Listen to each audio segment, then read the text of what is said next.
I love my mom. I call her Big Carol and she doesn't like it, but I love going over there, having a coffee with her, and truly being able to talk about real estate and appraisal to somebody who understands it day and night.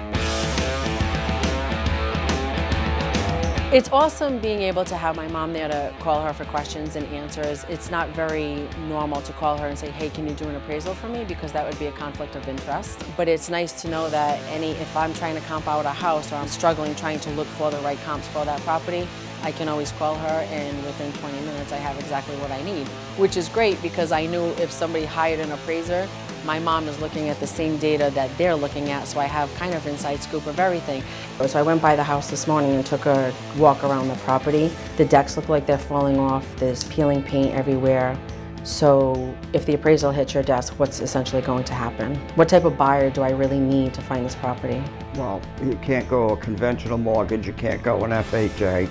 Most likely it's going to be a cash investor that's willing to fix the property, bring it up to the standard that it needs to be fixed up to. For health and safety reasons, the porches might be condemned, so you have to look at that also and see what zoning has to say about the whole thing. And not only just being able to help me with my own personal clients, I'm always intrigued and I like to know about the industry and the industry changes as they go, because I think it helps me become a better agent, whether it's just real estate or mortgages or appraisals or whatever that is. It's all one big conglomerate and we need to know about every facet of it. If it's truly a 3, I'd have to go to town hall. Based on what I see in the pictures, it looks and smells like a 2, but until I go to town hall and do the actual research. That type of house is very typical that they did that.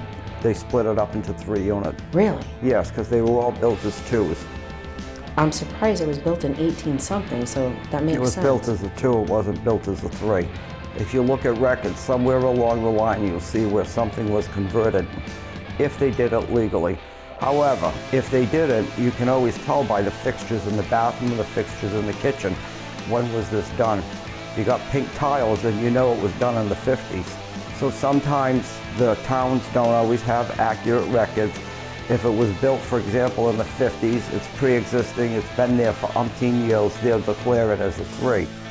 Because back early in the 1900s, they didn't keep good records. And everybody did what they wanted. It was a free-for-all until they started, instituting the zoning regulations. So what are you doing today? Gonna go to text the building inspector and go kiss some ass and find out what it is? No, you go to the zoning department and you say, what is the legal permitted use in this particular neighborhood? So it's nice to have her to forward these emails off to me about all the different changes that are happening in the appraisal industry, because that impacts my business as well. I'm very proud at both of my daughters because I trained both of them, one to be an appraiser, one in the real estate business, and one to have the same personality as me.